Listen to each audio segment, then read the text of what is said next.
एक शहर में बंगला था और वो बंगला बहुत ही सुनसान था। वहाँ रेखा नई नई ही शिफ्ट हुई थी और वो अपने एक बच्चे और पति के साथ थी। वो 3 लोग थे। रेखा बहुत ही उदास रहती थी। वो बाहर भी जाती थी तो वहाँ के आसपास के लोग उनसे बात नहीं करते थे, अलग ही तरीके से घूरते थे। तभी सुरेश एक दिन पूछता है कि तुम्हें क्या हुआ, तुम उदास क्यों हो, बात भी नहीं करती। तभी रेखा बताती है कि यहाँ के आस पड़ोस के लोग हमसे बात नहीं करना चाहते, ना मेरे बेटे से बात करते हैं ना मुझसे बात करते हैं, अजीब तरीके से घूरते हैं वो लोग। सुरेश रेखा को बोलता है हम लोग यहाँ पर नए हैं इसलिए अभी टाइम लगेगा उन लोगों को हमसे घुलने मिलने में। रेखा को नींद नहीं आ रही होती। आधी रात हो जाती है तभी उसकी आंख लग जाती है और वो सो जाती है। अचानक से उसे अपने बेटे के रूम से कुछ फुसफुसाने की आवाज़ आने लगती है और वो घबरा कर उठ जाती है। फिर वो अपने बेटे के रूम में जाकर देखती है तो उसका बेटा किसी से बात कर रहा होता है, पर उस रूम में वहाँ पर कोई नहीं होता। वो अकेले में बात कर रहा होता है। तभी वो अपने बेटे को पास बुलाती है और उससे पूछती है।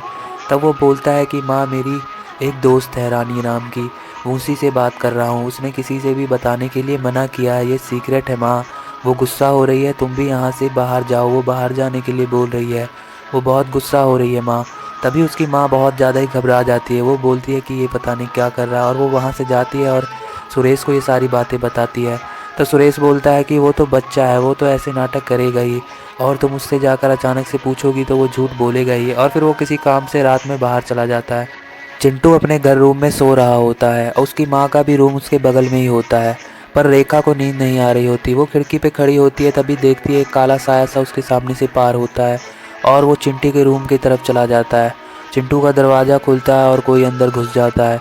ये देखकर रेखा तुरंत सुरेश को कॉल लगा देती है और वो बोलती है कि चिंटू के रूम में मैंने एक काला साया जाते हुए देखा है, तुम प्लीज़ जल्दी घर आ जाओ, मुझे बहुत डर लग रहा है। पर सुरेश बोलता है कि मैंने तुम्हें कहा है ना, आज मुझे बहुत ज़रूरी काम है, मैं कल सुबह ही आऊँगा। तुम बेकार में परेशान हो रही हो, तुम सो जाओ, मैं कल सुबह आऊँगा। और वो कॉल काट देता है। रेखा बहुत परेशान हो जाती है और वो चिंटू के रूम में जाती है तो वहाँ चिंटू नहीं होता। फिर वो चिंटू को ढूंढ रही होती है। तभी उसे बेसमेंट से चिंटू की आवाज़ आती है और फिर वो बेसमेंट की तरफ जाती है। बेसमेंट जाकर वो देखती है कि चिंटू वहाँ पर खड़ा होता है और चिंटू के साथ और भी लोग खड़े होते हैं जो मर चुके होते हैं, और एक औरत भी चिंटू के साथ खड़ी होती है। वो उसे बोलती है कि मैं ही हूँ तुम्हारे चिंटू की दोस्त, जिससे वो रोज़ बातें किया करता है। और फिर वो बोलती है कि अब तुम्हारा चिंटू कभी तुम्हारा नहीं रहेगा। उसकी माँ बोलती है कि चिंटू बेटा मेरे पास आओ, ये लोग अच्छे नहीं हैं। तभी चिंटू बोलता है नहीं माँ, मुझे तुम्हारे साथ नहीं रहना, मुझे इस गौरी के साथ ही रहना, ये मेरी बहुत अच्छी दोस्त है। और ये सुनकर उसकी माँ बहुत परेशान हो जाती है। तभी उस गौरी का चेहरा भयानक हो जाता है और वो डरावनी लगने लगती है और वो एक झटके में ही रेखा के पीछे आ जाती है और उसे कसकर पकड़ लेती है।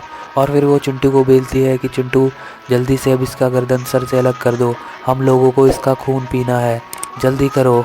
और चिंटू एक चाकू लेकर अपनी माँ के पास आता है और एक झटके में ही अपनी माँ का सर धड़ से अलग कर देता है और उसके सर से खून निकलना शुरू हो जाता है। वहाँ पर चारों तरफ खून फैल जाता है और वो लोग खून पी लेते हैं। तभी अगले दिन सुरेश आता है और वो अपने बीवी बच्चे को ढूंढ रहा होता है। आस पड़ोस में पूछता है, किसी को कुछ पता नहीं होता, सब लोग बोलते हैं हमें तो कुछ नहीं पता। तभी वहाँ एक बूढ़ी औरत बाहर निकल कर आती है और वो बताती है कि अब तुम्हारे बीवी बच्चे ज़िंदा नहीं होंगे। सुरेश गुस्सा हो जाता है। वो बोलता है ये क्या बोल रही हो, तुम्हें तो दिलासा देना चाहिए और तुम ऐसी ऐसी बातें कर रही हो। तभी वो बूढ़ी औरत बताती है कि ये बंगला बहुत दिन से बंद पड़ा था, तुम्हें नहीं पता, यहाँ बहुत पहले एक औरत आकर रही थी और जब जैसे ही वो यहाँ आकर रही तभी गांव से जवान लोग और बच्चे लोग गायब होने लगे। गांव वाले बहुत परेशान होने लगे। वो सोचने लगे कि अचानक से जवान और बच्चे कहाँ गायब होने लगे। तभी वो उस बंगले में जाने लगे। उन पर शक हो गया था और वो बंगले की तरफ गए तो उन्हें बेसमेंट से आवाज़ आने लगी। गांव वाले फिर उस बिग बंगले के बेसमेंट में चले गए। तभी उन्होंने देखा कि वहाँ पे वो औरत चुड़ैल जैसी थी और वो एक आदमी का खून चूस रही होती है। ये देखकर गांव वाले बहुत ज़्यादा डर जाते हैं और गांव वाले उस वहाँ पर आग लगा देते हैं और उस आग में वो लोग जलकर मर जाते हैं। गांव वाले सोचते हैं कि ये सिलसिला अब बंद हो गया होगा, पर नहीं बंद हुआ। लोग और बच्चे गायब होते ही रहे। तभी ये जगह वीरान हो गई और वो बंगला बंद पड़ा था और फिर उस बंगले में तुम लोग आकर रहे। तभी अगले दिन सुरेश पुलिस को बुलाता और पुलिस को भी कुछ नहीं पता चल पाता। तभी सुरेश सोचता है कि काश मैं उस दिन घर आ जाता, मेरे बीवी बच्चे दोनों जिंदा होते। एक गांव में एक राकेश नाम का व्यक्ति रहता था। उसकी एक छोटी सी बेटी थी जो 10 साल की थी। उसका नाम था चिंकी। वो अपने पापा से बोलती है कि पापा, गांव में मेला लगा है, मुझे घूमने के लिए जाना है, मुझे ले चलो। तो उसके पापा बोलते हैं तुम इतनी बड़ी हो गई हो, अकेले जाकर घूमो। तो उसकी माँ बोलती है कि नहीं, कल बगल वाले की बेटी गई थी तो उसे एक भूत ने पकड़ लिया था और उसे बाबा ने झाड़ा तब जाकर ठीक हुई है। तो उसके पापा बोलते हैं कि मेरी बेटी ऐसी नहीं है, मेरी बेटी समझदार है, उसे कोई भूत नहीं पकड़ सकता। और वो पैसे देते हैं और वो बोलते हैं जाओ बेटी तुम घूम कर आ जाओ, तुम्हें जहाँ घूमना है। और वो पैसे लेकर अगले दिन मेले चले जाती है। मेले में घूमते घूमते उसे एक मुखौटे की दुकान दिखाई देती है। उसके पास बहुत ही डरावने डरावने मुखौटे थे। वो उसके पास जाकर बोलती है कि मुझे एक डरावना वाला मुखौटा दे दो। उसे उस मुखौटे वाले से डर लग रहा होता है, पर वो जल्दी से मुखौटा लेती है और वहाँ से जाने लगती है। और तभी वो कुछ दूर जाकर देखती है पीछे मुड़कर कि मुखौटे वाली जगह से मुखौटा वाला गायब है और दुकान भी नहीं है। फिर वो पूरा मेला घूमती है और शाम होते ही फिर वो घर जाने लगती है। रास्ते में फिर वो सोचती है कि मैं मुखौटा लगा लेती है और मम्मी को डराऊंगी। मुखौटा लगाते वो अजीब अजीब से हरकत करने लगती है। फिर शाम होते ही वो घर पहुंचती है। उसके पापा बोलते हैं बेटा कहाँ कहाँ घूमी, क्या क्या खाया बताओ। तब वो अपने पापा से बोलती है कि मुझे बकरा चाहिए, बकरा, मुझे बकरा ला कर दो। उसके पापा चौंक जाते हैं। फिर वो बोलते हैं लगता है तुम्हें मटन खाने का मन हो रहा है, आज मटन की दुकान बंद हो गई है, कल मैं मटन ले आऊँगा अली की दुकान से। पर वो उसके पापा का नहीं सुनती। वो बोलती है मुझे अभी चाहिए और वो बाहर निकल जाती है। अली के घर के पास जाकर वो उसके बकरे को खोल लेती है और झाड़ी के पीछे जाने लगती है। तभी अली देख लेता है और वो बोलता है मेरा बकरा लेकर कहाँ जा रही हो, और वो उसे उठाकर फेंक देती है और झाड़ी के पीछे बकरा लेकर चली जाती है।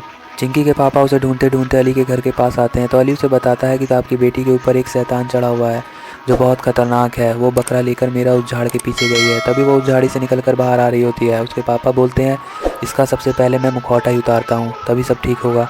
और वो पीछे से जाके चुपके से उसका मुखौटा उतार देते हैं। मुखौटा उतारते ही वो ठीक हो जाती है। उसे कुछ याद नहीं रहता। वो बोलती है क्या हुआ था, मैं यहाँ क्या कर रही हूँ। फिर वो घर जाकर वो सब सो जाते हैं। तभी रात में चिंकी गायब हो जाती है। उसकी माँ का नींद खुलता है तो उसे बेसमेंट से कुछ आवाज़ें आने लगती है और वो बेसमेंट की तरफ जाती है। बेसमेंट की तरफ जाकर वो देखती है कि उसकी बेटी उसे कुल्हाड़ी से हमला करने लगती है और उसका आवाज़ भी बदला बदला हुआ होता है। वो डर के आकर राकेश के पास जाती है, उसे उठाती है। राकेश भी उठता है तो वो भी देखता है कि उसकी बेटी उस पर भी कुल्हाड़ी से हमला कर रही है। वो लोग बहुत ज़्यादा डर जाते हैं और घर के बाहर चले जाते हैं और घर को बाहर से बंद कर देते हैं। वो गेट पर कुल्हाड़ी मार रही होती है। वो लोग डर से एक बाबा के पास चले जाते हैं। राकेश बाबा से सारी बातें बता देता है और बाबा जी बोलते हैं कि तुम्हारी बेटी के अंदर मुखौटे के जरिए कोई शैतान घुस गया है और वही उस पर कब्जा करके बैठा हुआ है। चलो मैं तुम्हारे साथ तुम्हारे घर चलता हूँ। और तब तक उसकी बेटी आधा गेट तोड़ चुकी थी। वो लोग गेट के दाएं बाएं खड़े हो जाते हैं और उसकी चिंकी का इंतज़ार करने लगते हैं। तभी वो गेट तोड़कर बाहर आती है। बाबा कुछ मंत्र पड़ा हुआ विभूति उसके ऊपर फेंकते हैं और उसके पापा उसका मुखौटा उतार कर फेंक देते हैं। और तभी वो चिंकी वहाँ पर बेहोश हो जाती है। उसके हाथ से कुल्हाड़ी भी गिर जाता है और फिर वो कमरे में जाती है। कुछ देर बाद उसे होश आता है। तभी बाबा उस मुखौटे को लेकर जंगल की तरफ जा रहे होते हैं और जंगल में जाकर गड्ढा खोदकर उस मुखौटे को वहाँ पर दफना देते हैं। कुछ दिन बाद तभी एक लड़की उस जंगल से पार हो रही होती है और नदी किनारे जा रही होती है। तभी उसे वहाँ पर एक मुखौटा मिलता है और वो उसे उठा लेती है।